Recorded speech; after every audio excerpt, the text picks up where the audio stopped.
செய்திகள். இமாச்சல பிரதேசத்தில் கனமழையால் பாதிக்கப்பட்ட பகுதியை பிரதமர் நரேந்திர மோடி அவர்கள் பார்வையிட்டார். இதனைத் தொடர்ந்து பாதிக்கப்பட்ட பகுதிகளுக்கு 1500 கோடி ரூபாய் நிதி அறிவிக்கப்பட்டுள்ளது.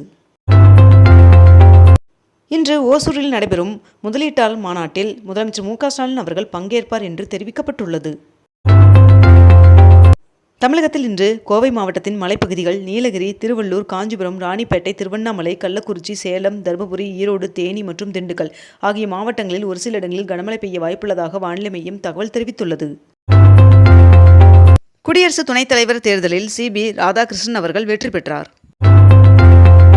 கார், டூ வீலர் விலை குறைப்பு எவ்வளவு என்பது விளம்பரம் செய்ய தயாரிப்பு நிறுவனங்களுக்கு மத்திய அரசு அறிவுறுத்தல் வழங்கியுள்ளது. தமிழ்நாடு முழுவதும் சுற்றுப்பயணம் மேற்கொண்டு தொகுதி வாரியாக திமுக நிர்வாகிகளை துணை முதல்வர் உதயநிதி ஸ்டாலின் அவர்கள் சந்திக்க உள்ளார் என்று தெரிவிக்கப்பட்டுள்ளது. பணியில் உள்ள ஆசிரியர்களுக்கு சிறப்பு டெட் தேர்வை இனி ஆண்டிற்கு 2 முறை டெட் தேர்வை நடத்தவும் தமிழ்நாடு அரசு முடிவு செய்துள்ளதாக தகவல் வெளியாகியுள்ளது. தமிழக வெற்றிக் கழக தலைவர் விஜய் அவர்கள் வருகின்ற 13ஆம் தேதியன்று திருச்சியில் தனது முதல் தேர்தல் சுற்றுப்பயணத்தை தொடங்குகிறார் என்று தகவல் வெளியாகியுள்ளது. சென்னை தேனாம்பேட்டை முதல் சைதாப்பேட்டை வரை 4 வழித்தட உயர்மட்ட மேம்பால பணிகளை ஆய்வு செய்தார் அமைச்சர் ஏவா வேலு அவர்கள். பல்வேறு அரசு துறைகளின் சார்பில் 4997 பயனாளிகளுக்கு 215 கோடி ரூபாய் மதிப்பீட்டிலான அரசு நலத்திட்ட உதவிகளை துணை முதல்வர் உதயநிதி ஸ்டாலின் அவர்கள் வழங்கினார். இசையமைப்பாளர் இளையராஜா அவர்களுக்கு வருகின்ற செப்டம்பர் 13ஆம் தேதி தமிழ்நாடு அரசு பாராட்டு விழா நடத்த உள்ளதாக தெரிவிக்கப்பட்டுள்ளது. உலக நாடுகள் வெளிப்படையான பொருளாதார நடவடிக்கைகளை பின்பற்ற வேண்டும் என்று பிரிக்ஸ் மாநாட்டில் இந்தியா வலியுறுத்தியுள்ளது. இந்தியா மீது அமெரிக்கா விதித்துள்ள 50% வரியால் பாதிக்கப்படும் ஏற்றுமதியாளர்களுக்கு ஆதரவு அளிக்கும் வகையில் ஒருங்கிணைந்த நிவாரணம் அளிக்க திட்டம் உருவாக்கப்படும் என்று மத்திய நிதியமைச்சர் நிர்மலா சீதாராமன் அவர்கள் தெரிவித்துள்ளார்.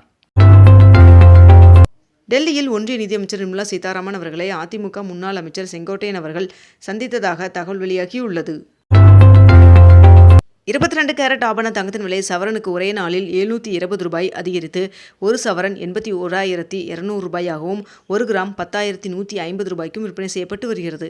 இதனையடுத்து வெள்ளியின் விலை 1 கிராம் 140 ரூபாய்க்கு விற்பனை செய்யப்பட்டு வருகிறது. ராமநாதபுரம் மாவட்டத்தில் தியாகி இமானுவேல் சேகர் அவர்களின் 68வது நினைவு நாளை முன்னிட்டு இன்று அம்மாவட்டத்தில் உள்ள பள்ளி மற்றும் கல்லூரிகளுக்கு உள்ளூர் விடுமுறை அறிவிக்கப்பட்டுள்ளது. திமுக மாவட்ட செயலாளர்கள் கூட்டம் நேற்று முதலமைச்சர் மு.க. ஸ்டாலின் அவர்கள் தலைமையில் நடைபெற்றது. பஞ்சாபில் மழையால் சேதமான விவசாய நிலங்களுக்கு ஏக்கருக்கு 20,000 ரூபாய் இழப்பீடு வழங்க உள்ளதாக பஞ்சாப் அரசு அறிவித்துள்ளது. விருகம்பாக்கம் கால்வாயில் 30 கோடி ரூபாய் மதிப்பீட்டில் தூர்வாறுதல் உள்ளிட்ட மேம்பாட்டு பணிகளை துணை முதல்வர் உதயநிதி ஸ்டாலின் அவர்கள் தொடங்கி வைத்தார். கன்னியாகுமரி கண்ணாடி பாலம் மிகவும் உறுதியாக உள்ளது என்று அம்மாவட்ட ஆட்சியர் தெரிவித்துள்ளார். சைதாப்பேட்டை அரசு மருத்துவமனை கட்டடத்தை துணை முதல்வர் உதயநிதி ஸ்டாலின் அவர்கள் திறந்து வைத்துள்ளார். டெட் தேர்விற்கு விண்ணப்பிப்பதற்கான கால அவகாசம் வருகின்ற செப்டம்பர் 10ஆம் தேதி வரை நீட்டிக்கப்பட்டுள்ளது. ஈரோட்டில் மினி டைட்டில் பூங்கா அமைப்பதற்கு திட்டம் மற்றும் வடிவமைப்பு ஆலோசகரை தேர்வு செய்ய தமிழ்நாடு அரசு டெண்டர் கோரியது. உலக இயன்முறை மருத்துவ நாளையொட்டி இயன்முறை மருத்துவர்களுக்கு முதலமைச்சர் மு.க. ஸ்டாலின் அவர்கள் வாழ்த்து தெரிவித்துள்ளார். தமிழ்நாட்டிற்கு தொழில் முதலீடுகளை ஈர்ப்பதற்காக ஜெர்மனி, இங்கிலாந்து பயணம் சென்ற முதலமைச்சர் மு.க. ஸ்டாலின் அவர்கள் பயணத்தை முடித்துக்கொண்டு சென்னை திரும்பினார். ஆசிரியர் தேர்வு வாரியம் மூலம் தேர்ந்தெடுக்கப்பட்ட 2810 பட்டதாரி ஆசிரியர்களில் 83 பேர் வேலூர் மாவட்டத்தில் நியமனம் செய்யப்பட்டுள்ளனர். சென்னையில் வருகின்ற 10ஆம் தேதி மனிதநேய விருது வழங்கும் விழா நடைபெற உள்ளதாக தெரிவிக்கப்பட்டுள்ளது. பிரதமர் நரேந்திர மோடி அவர்கள் வருகின்ற 13ஆம் தேதி மிசோரம் மற்றும் மணிப்பூர் மாநிலங்களுக்கு வருகை தர உள்ளதாக தெரிவிக்கப்பட்டுள்ளது. தெலுங்கானாவில் விநாயகர் பூஜையில் வைத்த லட்டு 2,32,00,000 ரூபாய்க்கு ஏலம் போனதாக தகவல் வெளியாகியுள்ளது. வீட்டு மின் இணைப்பில் பெயர் மாற்றம் செய்ய புதிய நடைமுறையை மின்வாரியம் அறிவித்துள்ளது. விஐடி பல்கலைக்கழகத்தில் நடைபெற்ற 13வது பட்டமளிப்பு விழாவில் அமைச்சர் பழனிவேல் தியாகராஜன் அவர்கள் பங்கேற்றார். தமிழ்நாட்டில் முதலீடு செய்ய இங்கிலாந்து வாழ் தமிழர்களுக்கு முதலமைச்சர் மு.க. ஸ்டாலின் அவர்கள் அழைப்பு விடுத்துள்ளார். தூத்துக்குடி வின்ஃபாஸ்ட் நிறுவனத்தில் கார்கள் விற்பனைக்கு தயார் என்றும் VF6, VF7 கார்களின் விலை அறிவிக்கப்பட்டுள்ளதாகவும் தகவல் வெளியாகியுள்ளது.